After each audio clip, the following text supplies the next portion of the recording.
At first glance, the parts look quite random. There are 10 of them. There are parts as small as this piece, and there are even bigger parts like this one.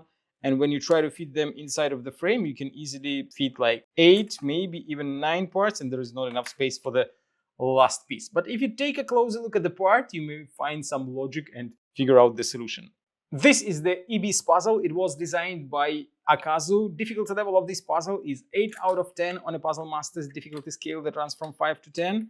And the goal of the puzzle is to fit all 10 parts inside of the frame. If you like the Ibis puzzle and you want to buy it, go to puzzlemaster.ca and don't forget to subscribe if you want to see more videos from Puzzle Master. And now I will show you how to solve the puzzle. So first of all, take a look at the pieces and you will find that we have two colors here, orange and purple. And if you put them together, you will see that these two parts have the same shape. These two parts have the same shape.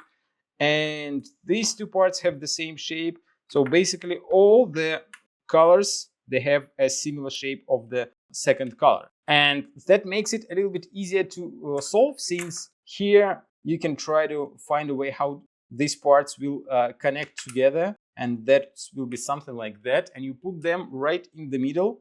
And then you either can go with the same color, like purple with purple or orange with orange, or you can flip them and try figuring out something different. Like this orange goes here nicely, then this orange piece goes here, another orange piece probably goes here nicely.